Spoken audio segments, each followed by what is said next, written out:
नमस्कार दोस्तों, मैं एस्ट्रोलॉजर सचिन स्वागत और अभिनंदन करता हूं अपने सभी प्रिय दर्शकों का। मंगल का मीन राशि में गोचर हो रहा है। 17 मई को मित्र की राशि में जाएंगे, देवगुरु बृहस्पति की राशि में जाएंगे, देवगुरु बृहस्पति के साथ होंगे। तो कुछ अध्यात्म में आपकी रुचि बढ़ेगी, धर्म कर्म में रुचि बढ़ेगी, यात्रा, विदेश यात्रा, विदेश से अच्छे संबंध बनेंगे।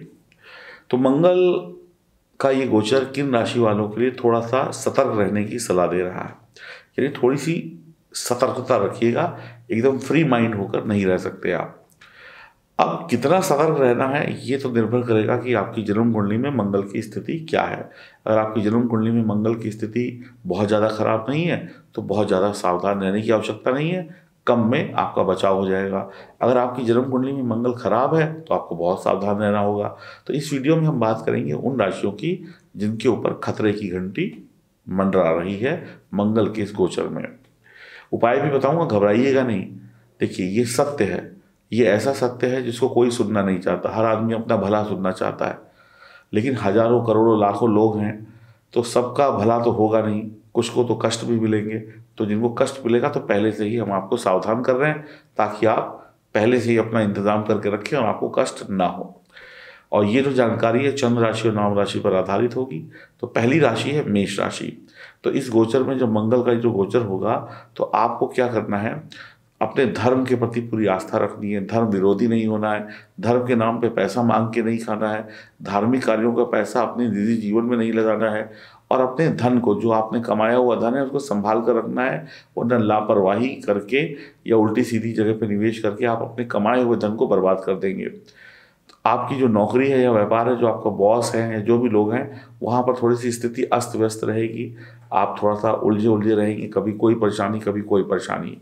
आपके ऊपर अतिरिक्त कार्य बाहर सौंप दिया जाएगा तो आपको ज़्यादा काम करना पड़ेगा, तो परेशानी होगी, थकावट होगी। और आज यदि आप अपनी व्यवसाय वगैरह चला रहे हैं तो आपको उतना मुनाफा नहीं होगा जितना आप सोच रहे थे, लेकिन आप कुछ चीज़ें मजबूरी में बेचेंगे, चलो माल है निकल जाए। कोई बड़ा निर्णय ले सकते हैं व्यापार में या नौकरी में, लेकिन वो गलत समय पर लेने की वजह से पछतावा हो सकता है। थोड़ी सी शारीरिक कष्ट हो सकते हैं, जुबान कड़वी हो सकती है, सर दर्द, माइग्रेन, पैरों का दर्द या दुर्घटना वगैरह हो सकती है। तो आपका जो दिमाग है ना, वो टेंशन में रहेगा इस समय में, और टेंशन में जिसका दिमाग रहता है वो आदमी कोई ना कोई गलत कदम उठा लेता है। तो मेष राशि वाले थोड़ी टेंशन कम लें। सिंह राशि है अगली राशि। आपको सबसे पहले ध्यान रखना है अपनी कमाई का। आपकी जो कमाई है, ऐसा ना हो कि आपके दोस्त यार खा जाएं या आपको पागल बनाकर आपकी चापलूसी करके आपका पैसा लोग खर्च करा दें और आपको चने की झाड़ पे चढ़ा दें। तो पैसा जा सकता है, आपके आसपास के लोग आपको पागल बना के आपका पैसा खर्च करा देंगे। और आपको थोड़ा सावधान रखना है अपनी सेहत से। अपनी नियमित जांच कराइए, एक्सरसाइज करिए, दवाई खाइए, और कोई समस्या है तो डॉक्टर को दिखाइए।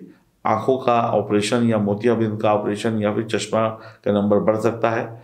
इस समय में आप थोड़े टेंशन में नजर आएंगे, हर काम करेंगे लेकिन उसमें भी चिंता नजर आएगी, और कुछ ऐसा लगेगा कि हाय कोई गड़बड़ ना हो जाए, हाय मैं गलती ना कर दूं, यानी कॉन्फिडेंट नहीं होंगे किसी भी काम को करने में। और जैसे ही कुछ लगा तो पता चला कि रोने बैठ गए, यानी कि दिमाग से भी थोड़े से बच्चे बन जाएंगे और दिल से भी बच्चे बन जाएंगे। जरा सी उसमें आंसू आपके टपक सकते हैं। और कभी कभी कभी ऐसा होगा कि छोटी सी कोई सफलता मिल गई तो इतना खुश हो जाएंगे कि दुनिया में ढिंढोरा पीट देंगे और अपना ही नुकसान करा बैठेंगे।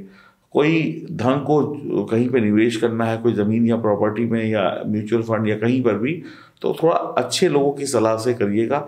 ऐसे किसी की कहा सुनी बातों में आके पैसा निवेश मत करिएगा, बिना किसी छोटी मोटी कंपनी में निवेश मत करिएगा, सोच विचार करके करिएगा।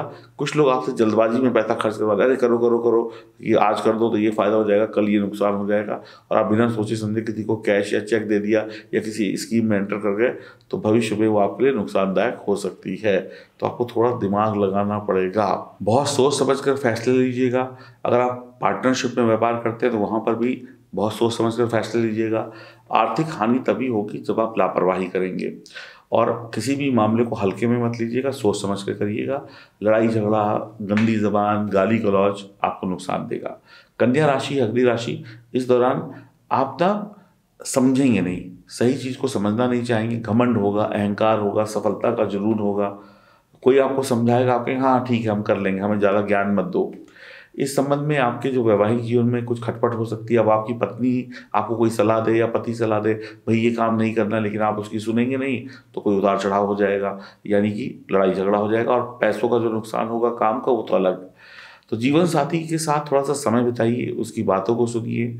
या कई बार ऐसा होगा काम धंधे ठीक चल रहे हैं लेकिन घर की स्थिति बहुत बेकार है, घर में घुसते ही लड़ाई झगड़ा चल रहा है, गाली गलौज चल रहा है, खर्चे बढ़ गए, तो पता चला काम धंधा तो ठीक है लेकिन घर में सुख शांति नहीं है, जिसकी वजह से आपको परेशानियां हो सकती हैं। कुछ ऐसी डील हो सकती है जिसमें लोग आपको चीट कर सकते हैं, बताएं कुछ, दे कुछ और आप करें कुछ, तो यहाँ पर भी थोड़ा सा ध्यान देने की आवश्यकता होगी। अगर आप ये 2-4 बातों पे अगर कन्या राशि वाले ध्यान देते हैं, नंबर 1 बात कि जीवन साथी के साथ रिश्तों को ना बिगड़ने दें, नंबर 2 खर्चों पर थोड़ा कंट्रोल करें, और बिजनेस में कोई ऐसी डील तब तक ना साइन करें जब तक आपको 100% रूप से ये ना पता चल जाए कि हाँ भाई मुझको मुनाफा होगा। कहीं सुनी बातों में डील मत करिएगा। तो आप 3 राशियां हैं जिनको थोड़ा सावधान रहना होगा, क्योंकि आप लोग होंगे ओवर कॉन्फिडेंट, और जो ओवर कॉन्फिडेंट इंसान होता है तो अपने पैर पे खुद ही कुल्हाड़ी मार लेता है। अब हजारों लाखों लोग हैं तो ऐसा नहीं कि सबको नुकसान हो जाएगा, कुछ को फायदा भी होगा। इन्हीं राशि वालों को फायदा होगा। क्यों फायदा होगा? क्योंकि उन्होंने अपनी जन्म कुंडली के ग्रहों को मजबूत किया होगा, उपाय कर रहे होंगे, रत्न पहना होगा, माला जप रहे होंगे, और वो इस मुसीबत से अपने आप को बचा लेंगे। अब जिन लोगों की किस्मत खराब है, उन्होंने रत्न पहना, ना कोई उपाय किया, ना कुछ, उनको नुकसान सबसे ज़्यादा होने की संभावना है। तो अपनी जन्म कुंडली बनाकर अपने ग्रह को जब तक मजबूत नहीं करेंगे तब तक कुछ नहीं होने वाला। मेरे पास आइए, मैं आपकी जन्म कुंडली बनाऊंगा। दिए गए नंबर पर संपर्क करके अपनी अपॉइंटमेंट बुक कराइए, फीस जमा करिए और आनंद लीजिए पूरे पूरे जीवन का। अब मंगल अच्छे कैसे होते हैं? मंगल को अच्छा करने के लिए आपको ओम नमः शिवाय मंत्र का जाप करें, ओम भौमाय नमः मंत्र का जाप करें। गरीबों में कुछ जो एक्चुअल में साधु संत या गरीब होते हैं उनको कुछ भोजन कराएं, मीठा साथ में खिलाएं, हनुमान चालीसा सुबह शाम पढ़ें, और ओम भूमि पुत्राय नमः मंत्र का जाप सुबह शाम करें। तो ये छोटे छोटे उपाय थे जिनको करके आप हनुमान जी की कृपा पा सकते हैं और ग्रहों को मजबूत कर सकते हैं। तो ध्यान रखिएगा कि जल्दबाजी, क्रोध, घमंड, अहंकार में मत जाइएगा। जुबान में, दिल में जितना भी गुस्सा हो, लेकिन जुबान बहुत मीठी होनी चाहिए। हरिओम, नमस्कार। पति पत्नी के प्यार में कमी हो, वैवाहिक जीवन में सुख में कमी हो, पति पत्नी के शारीरिक संबंध बनाने में कमी आ रही हो, संतान पैदा करने में कोई तकलीफ आ रही हो, भूत प्रेत तंत्र मंत्र बाधा का प्रभाव हो, घर में अशांति हो, शादी के योग हैं लेकिन शादी नहीं हो रही, पैसा टिक नहीं रहा, शनि की 7.5 काल सर्प दोष परेशान कर रहा है, दुश्मन परेशान कर रहा है, मन चाहा नौकरी नहीं, मन चाहा घर नहीं, मन चाही गाड़ी नहीं, कुछ भी हाथ में आता नहीं, बस काम चलाऊ सरकार चल रही है, तो आप इनको धारण करें। ये तीनों रत्नों का ये जो लॉकेट आप देख रहे हैं एक साथ मढ़ा हुआ आपको मिलेगा 1750 रुपये में। 1750 रुपये में पंच धातु में मढ़े हुए ये लॉकेट होगा और आप इसे पहनकर लाभ ही लाभ उठा सकते हैं। ऑर्डर करने के लिए L6 लिखें और मंगा लें। 1750 रुपये इसकी कीमत है। यकीन मानिए जीवन से दुख भाग जाएंगे। और ये अजय लॉकेट है, यानी हर एक चीज पर आपको विजय प्राप्त होगी। तो अभी ऑर्डर करें L6 लिखकर और 1750 रुपये इसकी कीमत है। ये पंच धातु में मढ़ा हुआ होगा, ओरिजिनल प्राण प्रतिष्ठित रत्न है, आपको जीवन में सुख और समृद्धि दे देंगे। L6 मतलब आपके जीवन का वो रामबाण इलाज जिसको करके आप हमेशा हमेशा के लिए शत्रु और रोग और परेशानियों को कहेंगे बाय बाय। तो अभी ऑर्डर करने के लिए L6 लिखें। बाकी आपका दिन मंगलकारी रहे। भगवान श्री कृष्ण की आराधना करते रहिएगा। नमस्कार।